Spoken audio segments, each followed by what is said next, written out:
우리 창세기 39장 1절부터 6절에 있는 말씀인데요. 6구절 우리 번갈아 가면서 읽어보겠습니다. 제가 먼저 읽겠습니다. 요셉이 이끌려 애굽에 내려가매 바로의 신하 친위대장 애굽 사람 보디발이 그를 그리로 데려간 이스마엘 사람의 손에서 요셉을 사니라.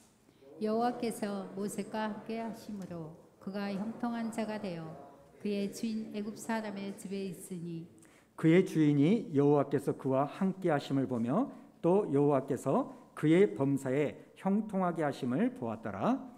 요셉이 그의 주인에게 은혜를 입어 섬김에 그가 요셉을 가정 총무로 삼고 자기 소유를 다 그의 손에 위탁하니 그가 요셉에게 자기의 집과 그의 모든 소유물을 주관하게 한 때부터 여호와께서 요셉을 위하여 그 애굽 사람의 집에 복을 내리심으로 여호와의 복이 그의 집과 밭에 있는 모든 소유에 미친지라. 주인이 그의 소유를 다 요셉의 손에 위탁하고 자기가 먹는 음식 외에는 간섭하지 아니하였더라. 요셉은 영모가 빼어나고 아름다웠더라. 아멘. 오늘 시간에는 믿음의 오해 세 번째 시간 형통하는 삶이라는 이 제목으로 여러분과 은혜를 나누려고 합니다. 우리가 잘 아는 이어령 교수님이라는 분이 쓴 책이 하나 있는데요. 젊음의 탄생이라는 이 책을 보면 이 이어령 교수님이요, 그 책 안에서 그림 하나를 이렇게 보여줍니다. 자, 한번 보도록 할까요? 이 그림은 오리와 토끼라는 그림이죠. 그런데 여러분, 이 그림을 어떻게 보느냐에 따라서 이 그림을 판단하고 평가하는 것이 달라지는 거예요. 여러분, 다시 한번 보여주실래요? 왼쪽을 보면 뭐가 보입니까? 오리가 보이고요. 여러분, 이게 잘 안 된가요? 오른쪽을 보면 토끼가 보입니다. 이제 저를 좀 보여주십시오. 이처럼 작가가 그린, 화가가 그린 그 의도하고는 다르게 내가 어느 쪽을 향하여 보고 어느 시각으로 보느냐에 따라서 이 그림을 토끼라고 말할 수 있고 오리라고 말할 수 있다는 겁니다. 여러분, 이것은 우리의 신앙생활도 마찬가지라고 생각해요. 여러분, 우리가 하나님 앞에서 신앙생활을 할 때 여러분, 그동안 10년, 20년, 30년 신앙생활을 하다 보면 내가 하나님을 향한 믿음의 길을 걸어가다 보니까 내가 원하든 원하지 않든 나만이 가지고 있는 신앙의 관점이 딱 자리 잡게 된다는 겁니다. 그런데 문제는 뭐냐면 내가 그렇게 가지고 걸어가는 이 신앙의 관점이 맞을 수도 있지만 때로는 잘못된 오해로 살아가는 그런 경우들이 있을 수 있다는 겁니다. 오늘 본문에 나오는 주인공 요셉을 봐도 마찬가지입니다. 우리는 사실 요셉을 참 좋아하는데요. 많은 부모님들이 자녀들을 위하여 기도할 때 이런 기도하지 않습니까? 하나님, 내 아들, 내 딸 요셉과 같은 인물이 되기를 원합니다. 이런 기도를 참 많이 합니다. 여러분, 부모님이요, 자기 자식들을 위하여 기도할 때 하나님, 내 아들이 요셉과 같은 삶을 살기를 원합니다 라고 기도할 때 그 기도의 방점은 어디에 있습니까? 우리가 잘 아는 것처럼 요셉은 꿈의 사람이라는 별명을 가지고 있어요. 그래서 우리 아들이, 내 딸이 꿈을 꾸는 그런 위대한 삶을 살게 해주십시오. 그리고 나중에 애굽의 총리가 되었던 것처럼 내 아들이 요셉처럼 애굽의 총리와 같은 큰 일을 감당하기를 원합니다. 이런 마음으로 우리가 자녀들을 위할 때 그런 기도를 한다는 겁니다. 그런데 여러분, 제가 말씀을 묵상하면서 드는 의문이 생기는 게 뭐냐면 진짜 요셉의 요셉됨은 요셉이 꿨던 꿈 때문일까? 진짜 요셉의 요셉됨은 나중에 애굽의 총리가 되었기 때문에 요셉이 요셉 될 수 있었을까? 이런 생각을 하다가 오늘 말씀을 보면서 그게 아니구나, 이런 생각을 가졌다는 겁니다. 여러분, 성경을 가만히 보면 요셉의 요셉됨은요, 요셉이 애굽의 총리가 되거나 요셉이 꿈을 아주 잘 꿨기 때문에 그런 게 아니란 거예요. 오히려 요셉의 요셉됨은요, 그 요셉을 형통하게 만들어주신 하나님의 형통하심, 그 황당한 그 꿈을 성취하게 만들어주신 하나님께 있다는 겁니다. 오늘 우리가 말씀 창세기 39장 1절부터 6절을 읽었지만 여러분, 이 말씀 가운데 요셉을 이야기할 때마다 반복하는 단어가 있습니다. 그게 뭐냐면 하나님께서 요셉을 형통하게 하셨다라는 겁니다. 자, 2절을 한번 보십시오. 2절의 중반에 보니까 그가 형통한 자가 되어, 3절 후반절을 보십시오. 또 여호와께서 그의 범사에 형통하심을 보았더라. 23절 후반절 우리 밑줄 친 거 한번 읽어볼까요? 시작. 여호와께서 그를 범사에 형통하게 하셨더라. 그렇기 때문에 여러분, 우리가요 요셉이 꾸었던 그 꿈을 본받아야 될 게 아니라, 어떻게 보면 애굽의 총리가 된 그것을 본받아야 될 게 아니라, 정말 저와 여러분이 붙잡고 본받아야 될 것은 뭐냐면 그 요셉의 꿈을 이루어 주신 하나님의 형통하심을 우리가 배우기로 원하고 본받기로 원하고 붙잡기를 원해야 될 줄로 믿습니다. 여러분, 그런데 제가 이런 말씀을 드리면 성경을 잘 아는 분들은 저에게 이런 반문할 거예요. 아니, 목사님이 요셉이 형통했다고 하는데 어떻게 요셉이 형통한 삶을 살았습니까? 사실 저도요, 요셉이 형통한 삶을 살았다 이렇게 말할 수 없다고 생각합니다. 사실 요셉만큼 기구한 팔자, 박복한 인생을 사는 사람이 누가 있습니까? 세상에 아버지 막내 아들로 그렇게 귀여움을 받고 살다가 17살이에요. 감수성이 예민할 그 나이에 형들에게 미움을 당해가지고 죽임을 당할 뻔한 그 위기 가운데 빠지지 않습니까? 형들이 그 요셉을 죽이려고 구덩이에 던져놓고는요, 형들의 음성을 밤새도록 듣는 거예요. 저 새끼 꼴 보기 싫은데 잘 됐다. 아버지한테는 거짓말하고 짐승에 찢겨 죽였다고 이야기하고 저놈 죽여버려야 되겠다. 여러분, 그 소리를 들을 때 요셉이 가졌던 그 공포와 절망, 여러분 그 구덩이에서요 요셉은 밤새내 울부짖었을 거예요. 그 구덩이를 빠져나오려고 손톱이 빠질 정도로 벽을 긁으면서 몸부림을 쳤을 거예요. 형, 한 번만 용서해줘. 내가 잘못했어. 나 죽이지 마. 그 절망 싸움인데 이 요셉은 이스마엘 사람들에 의하여 애굽의 노예로 팔려갑니다. 여러분, 그런 기구한 삶을 어떻게 형통한 삶이라고 말할 수 있습니까? 그리고 그 노예로 팔려갔던 그 집에 이 요셉이 충성을 다했더니 주인의 인정을 받잖아요. 근데 문제는 뭡니까? 항상 호사다마예요. 좋은 일 있으면 마가 껴요. 그 주인의 여자가 요셉이 멋있는 것을 보고 유혹을 하잖아요. 그럴 때 우리가 잘 아는 것처럼 내가 어찌하여 하나님께 득죄하여 범죄하리까, 이런 고백을 하면서 그 성적 유혹을요 끊어버립니다.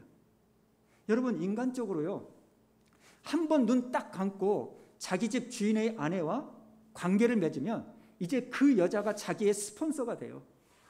여러분, 그 집안에서 어느 누구도 자기를 컨트롤할 사람이 없는 겁니다. 그런데 그걸 거절함으로 말미암아 요셉은 어쩝니까? 강간미수범이라는 누명을 쓰고 감옥에 들어가는 거예요. 저는 이 말씀을 묵상하면서요, 솔직히 이번 주에도 제가 제 자신한테 대입을 해봅니다. 내가 요셉과 같은 삶이었으면 어쨌을까? 그렇게 피가 뜨겁게 흐르는 17세 청년의 시절에 아무도 없는 애로운 환경에서 너무나 아름답고 힘이 있는 주인의 여자가 유혹할 때 그 편안한 삶이 보장되어 있는 걸 가지고 나를 유혹한다면 나는 어떻게 했을까? 부끄럽지만 100% 넘어갔을 것 같아요. 저 같은 경우. 여러분, 이상하게 보지 마세요. 여러분들도 그럴 거잖아요. 그러나 요셉은 넘어가지 않았어요. 정말 대단한 사람이에요. 유혹을 이겨냅니다. 여러분, 사람은요 이런 유혹을 이겨내고 믿음을 지키면 누구나 다 보상 심리가 있잖아요. 하나님 보셨죠? 제가 믿음을 지켰습니다. 세상과 타협하지 않았습니다. 내가 그 유혹에 넘어가지 않았습니다. 어떤 복을 주시렵니까? 여러분, 이런 생각은 당연하잖아요. 그런데 하나님은 이 요셉을요, 그 유혹을 이겨낸 요셉을 이 시대의 훌륭한 청년상 이렇게 올려주는 게 아니라, 정당한 보상이 아니라 강간미수범이라는 그 누명으로 감옥에 넣어버리는 거예요. 여러분, 요셉의 상처를 한번 생각해 보세요. 사실 여러분이 왜 교회에서 시험을 당합니까? 왜 하나님께 실망을 합니까? 내가 대충 살아서 믿음의 모습을 안 지켜서 그런 사람은요, 시험 들 것도 없고 하나님 앞에 실망할 것도 없어요. 내가 하나님께 열심을 내고 믿음의 길을 걸어갔는데도 불구하고 나의 기대하고는 상관없는 삶의 모습이 일어났을 때 그때 하나님에 대한 원망이 있고 좌절이 있고 시험이 있는 거 아닙니까? 여러분, 요셉에게도 그런 일이 있지 않았겠습니까? 그런데 제가 말씀을 가만히 보니까 그런 비참한 삶, 노예가 되어지고 감옥살이를 하는 그 삶의 모습을 가진 요셉에게 성경은 뭐라고 말하냐? 자꾸 요셉은 형통한 사람이다, 이렇게 말하는 거예요. 특이한 것은 뭔지 아십니까? 오늘 우리가 읽은 이 본문 가운데 요셉을 형통하다라고 말할 때요, 여러분, 두 파트에서, 두 장소에서만 성경은 요셉이 형통한 삶을 살고 있다 말해요. 첫 번째가 뭐냐면 노예로 끌려와 가지고 종살이를 할 때 하나님은 요셉을 형통한 삶을 살고 있다. 두 번째는 뭐냐면 감옥에 들어가 가지고 감옥살이를 하고 있는데 요셉을 뭐라고 말합니까? 형통한 삶을 살고 있다는 거예요.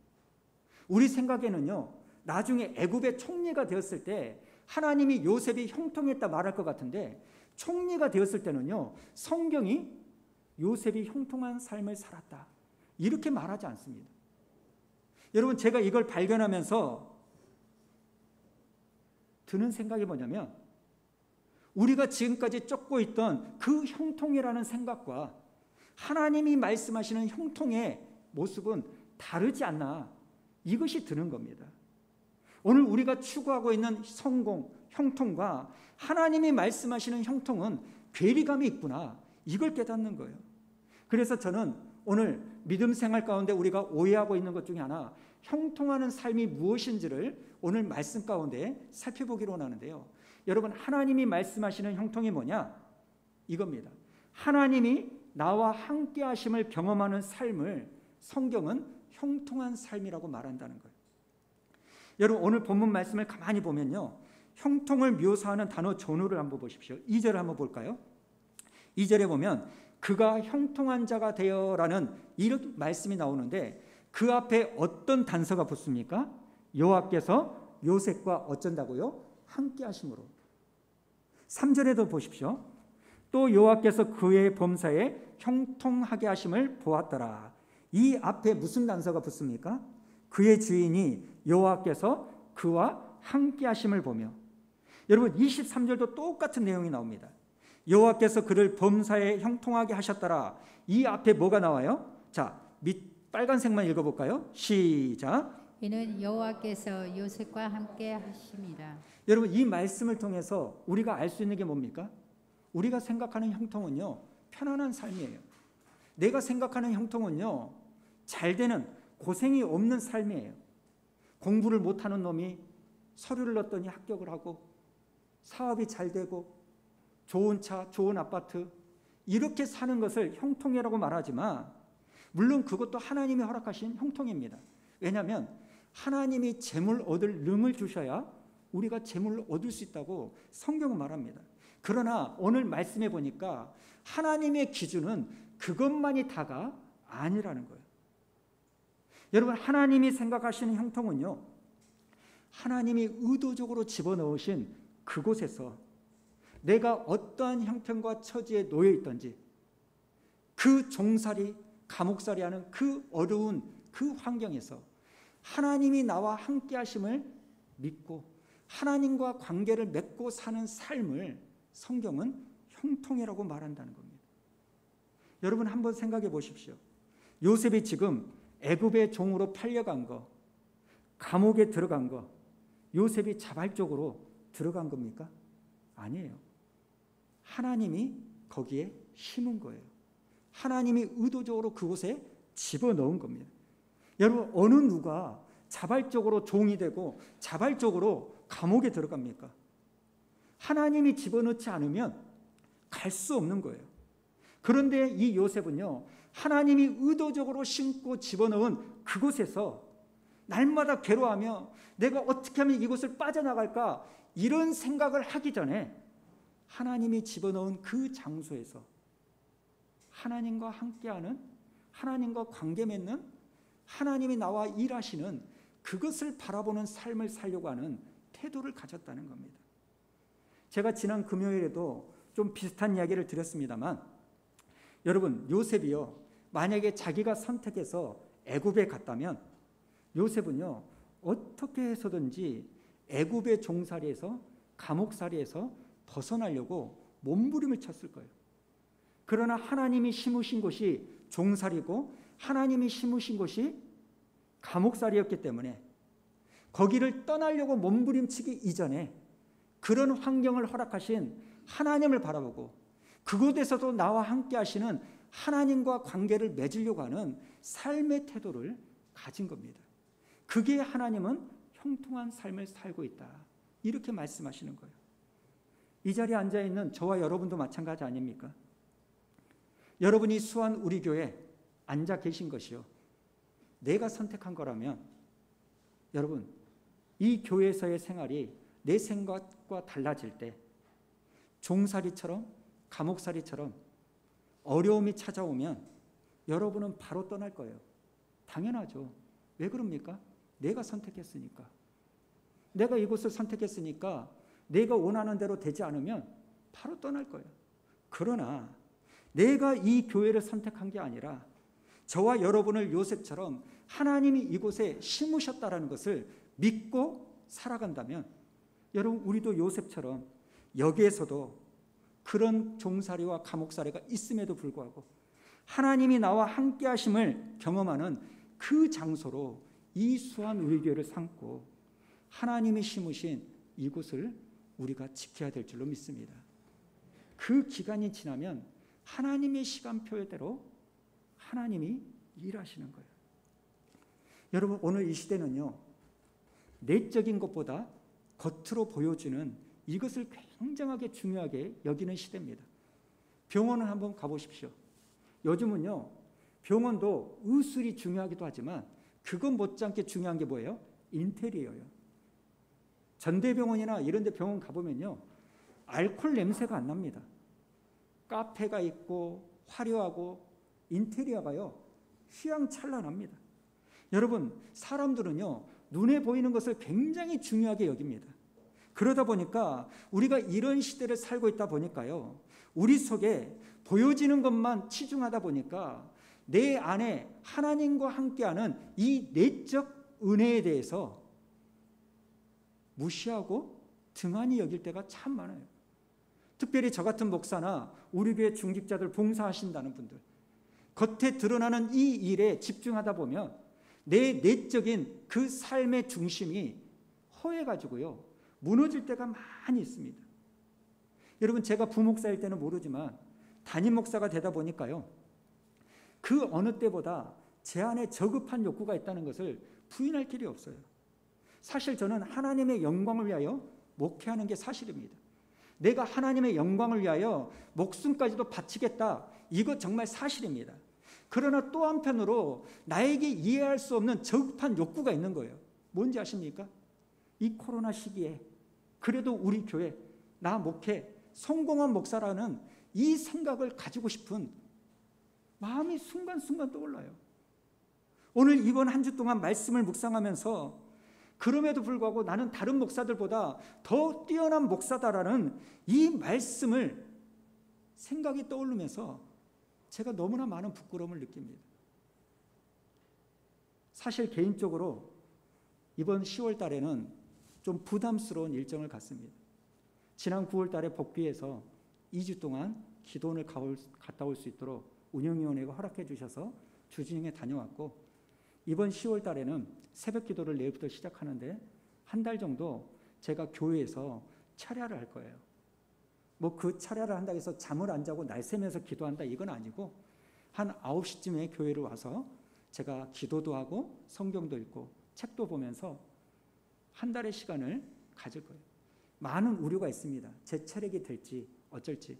그렇지만 여러분, 제가 그렇게 마음을 먹은 이유는 딱 하나예요. 그 한 달의 그 철야를 하면서 남이 가지지 못했던, 내가 이전에 잊지 못했던 무슨 능력을 갖기 위해서 하는 게 아니라 이런 상황 가운데서 자꾸 내적인 것들은 놓쳐버리고 겉으로 드러나는 이 허상만을 쫓아다니려고 하는 내 발걸음을 붙잡아서 하나님이 나와 함께 하시는 그 은혜를 경험하고 싶어서 내 영혼을 위해서 하는 것들입니다. 사랑하는 성도 여러분, 오늘 또 하나님께서는 요셉이 감옥에 갇혀있는 그 상황에서도, 형들에 의하여 인신매매단에 팔려가는 그 상황에서도, 종살이라는 그 상황에서도 뭐라고 말합니까? 내가 너와 함께하기 때문에 너는 형통한 사람이야. 오늘 고단한 삶을 살고 있는 우리 성도님들 마음속에 하나님이 이렇게 들려주시는 위로의 음성이 임하기를 축복합니다. 그런가 하면 또 하나, 하나님이 말씀하시는 형통은요, 그 형통의 결과가 다른 사람을 유익하는 열매로 맺어져야 되는 거예요. 다시 말하면 내가 받은 복이요, 다른 사람에게 유익을 주고 다른 사람을 구원시키는 통로가 되어야 된다는 겁니다. 여러분, 이게 바로 세상이 말하는 형통과 성경이 말하는 형통의 본질적인 차이입니다. 세상이 말하는 형통은요, 내가 잘 되는 거예요. 내가 가지는 거예요. 내가 누리는 겁니다. 그러나 성경이 말하는 형통은요, 내가 형통하면 그 형통의 복을 나만 누리는 게 아니라 주변 사람도 누려야 되는 거예요. 오늘 요셉을 보십시오. 요셉 한 사람이 형통한 삶을 사니까 나중에 애굽의 총리가 되는 그 성공이요, 자기만 1인지야 만인지상의 위치로 올라가는 게 아니라 7년 동안 기근으로 인하여 주변 나라가 쑥대박이 됐을 때 주변 나라 사람들을 살리는 통로로 쓰임받는 거예요. 그리고 자기 가족들이 가난해서 기근으로 죽게 되었을 때 그 요셉의 애굽 총리가요, 자기 가족을 살리는 하나님의 계획을 이루는 통로로 쓰임받는다는 겁니다. 여러분, 그것은요, 오늘 본문 39장 5절에도 그대로 나오지 않습니까? 자, 5절을 한번 보십시오. 그가 요셉에게 자기의 집과 그의 모든 소유물을 주관하게 한 때부터, 그 다음에 뭐라고 나옵니까? 여호와께서 누구를 위하여? 요셉을 위하여. 누구에게 복을 줍니까? 요셉에게 복을 줍니까? 아니에요. 요셉을 위하여 누구에게 복을 줘요? 그 애굽 사람의 집에 복을 내리시는 거예요. 저는 이 영적인 원리가요, 저와 여러분의 삶 가운데 그대로 적용되기로 원합니다. 내가 복을 받습니다. 내가 성공합니다. 내가 형통합니다. 그리고 그 받은 형통이요, 나만을 위하여 쓰임받는 게 아니라 내 주변 사람들이 받아 누리는 유익으로 가야 되는 거예요. 이게 하나님이 말씀하시는 형통입니다. 그래서 저는요, 우리 중고등부 아이들이나 주일학교 아이들이 무슨 예배 때나 집회 때, 수련회 때 은혜 받으면 그런 이야기예요. 너희들이 지금 은혜 받았다고 눈물 흘리고 콧물 흘리고 뭐 담배 가지고 와서 안 피겠다고 꺾어버리고 너무나 귀하다. 근데 나는 안 믿는다. 네가 진짜 이 시간에 은혜 받았다면 그 은혜의 감정사는 집에 있는 엄마 아빠다. 네가 은혜 받은 거 엄마 아빠가 그 혜택을 누리지 못하면 그 은혜는 가짜다. 자기 만족이다. 분위기에 취한 거다. 우리 성도님들도 마찬가지 아닙니까? 내가 은혜 받았어요. 그래가지고 그 뜨거움에 막 교회 와서 철야기도 하고 낮에도 와서 교회 봉사하고 너무나 감사합니다. 그러나 그런 일 하느라고 자식들 밥 차려줘야 되고 남편 밥 차려줘야 되는데 그건 나 몰라라 하는 거? 여러분, 은혜 아닙니다. 은혜 아닙니다. 정말 내가 은혜를 받았으면 그 은혜의 혜택은요, 흘러가야 되는 거예요. 내가 그것을 흘려보내는 통로가 돼야 되는 거예요. 오늘 우리의 모습은 어떻습니까? 예수 안 믿는 시댁에 내가 시집을 왔는데 오로지 시집에서 제사 지낸다 안 지낸다 이것 가지고만 싸우지, 예수 안 믿는 집안에 내가 믿는 며느리로서 들어와 가지고 어떤 유익을 주고 어떤 구원의 통로로 쓰임받고 있는가? 저는 오늘 이 요셉을 통해서 예배드리는 저와 여러분이요, 하나님 앞에 복을 받고 형통하는 축복이 있기를 원합니다만, 그것이 나만 가지고 나만 누리고 내 가정, 내 자식, 난 하나가 아니라 주변 사람에게 흘려가는 저와 여러분 되기를 원합니다. 처음에 우리나라에 기독교가 들어왔을 때요, 천민 출신으로서 왕손의 마부, 말을 이렇게 끌고 가는 마부가 예수님을 믿게 되었다고 합니다. 그런데 이 마부가요, 자기의 신분 차이가 있음에도 불구하고 자기 주인에게 예수를 믿으라고 끊임없이 이야기를 하는 거예요. 나으리, 예수 믿으셔야 됩니다. 나으리, 예수 믿으면 정말 좋습니다. 나으리, 예수 믿고 천국 가셔야 됩니다. 이렇게 끊임없이 간곡하게 말하니까 이 왕손이요, 듣다 짜증이 나가지고 화를 내는 거예요. 야, 이놈아, 예수 믿으면 마부가, 쌍놈이 양반된다느냐? 이렇게 따지니까요, 그때 그 마부가 하는 말이 뭔지 아십니까? 나으리, 믿음의 도리는 그런 게 아닙니다. 제가 예수를 잘 믿으면 마부 노릇 더 잘해야 되는 겁니다. 오늘날 우리의 기도는 뭡니까? 우리가 하나님 앞에 투정하면서 따지는 기도는 뭡니까? 하나님, 제가 이렇게 예수 잘 믿는데, 내가 이렇게 열심히 했는데 도대체 언제까지 나 마부 노릇 시킬 겁니까? 도대체 언제 나를 왕손으로 만들어 줄 겁니까? 그런데 믿음의 도리는요, 그게 아니라는 거예요. 내가 예수를 잘 믿으면, 그리고 그 예수 믿는 복을 내가 받고 있으면 내가 더 마부 노릇 잘해서 내가 받은 유익을 흘러가도록 만드는 거예요. 한 가지만 말씀을 드리고 말씀을 좀 마치도록 하겠습니다. 제가 한 4월 5일 달에 우연찮게 드라마를 이렇게 봤습니다. 원로 연기자 박인환 씨가 했던 나빌레라는 이 드라마인데요. 제가 우연찮게 이 드라마를 보고서 너무 좋아한 드라마가 되었어요. 어렸을 때부터 이 발레를 꿈꿨던 이 박인환 씨가 그 꿈을 이루지 못하고 이제 직장 생활하고 그리고 결혼을 하고 나서는 이제 처자식을 먹여 살려야 되는 그런 상황 가운데 자기 꿈을 이렇게 내버려 두고 그렇게 살다가 이제 인생의 말년에 딱 도착한 거예요. 근데 문제는 자기 인생의 말년에 갑자기 병이 찾아왔어요. 알츠하이머라는 이 병이 찾아오니까 자꾸 기억이 이렇게 사라지는 거예요.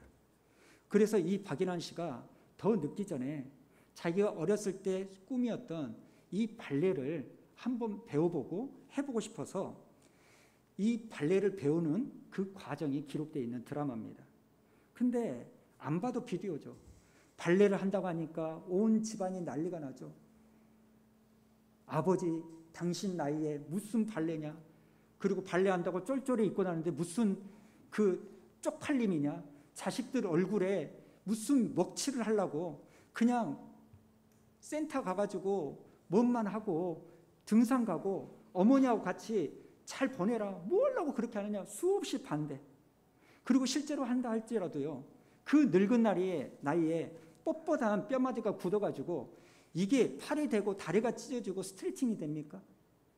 하고 나면 온몸에 파스를 붙이고 진통제를 먹고 끙끙 앓는데 다행스럽게도 젊은 스승을 만나가지고요, 이제 그 마지막 회를 보니까 그 스승과 함께 공연을 하는 것으로 이 드라마가 마치는데요. 제가 그 드라마를 보면서 감동을 받았던 게 뭐냐면 마지막 회에 너무나 어설프지만 자기 젊은 스승과 함께 무대에 올라가지고 공연을 하는 이 박인환 씨의 모습을 보면서 가족들이 이제는 그 객석에 앉아가지고요, 환하게 웃으면서 박수를 치는 가족도 있고요, 또 어떤 가족은 눈물을 막 흘리면서 박수를 치는 이 모습을 보는데 순간 제 마음에요, 울컥하면서 제 눈에 눈물이 쏟아지는 거예요. 저는 그 장면을 보면서요, 갑자기 내 모습이 상상이 되는 거예요. 아마도 그때 제가 지치고 힘든 그런 상황 가운데서 하나님이 위로하시기 위하여 그 상상이 일어나도록 만드신 것 같아요. 저는 박인환 씨의 이 발레를 보면서 박수를 쳐주며 눈물을 흘려주는 이 가족들의 모습이요, 마치 내 인생의 마지막 공연을 마쳤을 때 우리 예수님이 여러분이 앉아있는 그 객석에 앉아있어서 저를 향해서 박수를 쳐주는 이 모습에 오버랩이 되는 거예요. 제가 죽고 나서 짧은 70년, 80년의 인생을 되돌아보면 남들처럼 크게 내세울 곳이 없는 그 삶을 살았다 할지라도 우리 예수님만큼은 제가 천국 가면 홍수야 고생했어, 배목사 옥회하느라고 정말 애썼어, 이렇게 말씀해 주시면서 박수를 쳐주시는 그 예수님의 모습이 상상이 되는데 제 마음에 끊임없는 눈물이 나왔습니다. 사랑하는 성도 여러분, 여러분들도 마찬가지 아닙니까? 고단한 인생길, 남들처럼 처자식 먹여 살리고 하루 벌어서 하루 사는 그 삶을 삶으로 남들에게 내세울 곳이 없는 그러한 삶을 살았다라고 자기감이 들지 몰라도 우리 주님은요, 여러분을 박수를 쳐주면서 김 집사 애썼어, 이 집사 수고했어, 이런 말씀을 주실 줄로 믿습니다. 사랑하는 성도 여러분, 여러분의 삶에서 종살이의 환경 가운데, 감옥살이 환경 가운데 계신 분들이 있을 거예요. 그러나 오늘 주님은 여러분을 향하여 뭐라고 말합니까? 걱정하지 마, 내가 너와 함께해. 너는 형통한 삶을 살고 있어. 고단한 인생길을 살아가는 여러분의 귓가에 이 하나님의 위로가 들려지기를 축복합니다. 오늘 시간 이 찬양 부르고 하나님 앞에 기도할까요? 예수 늘 함께 하시네.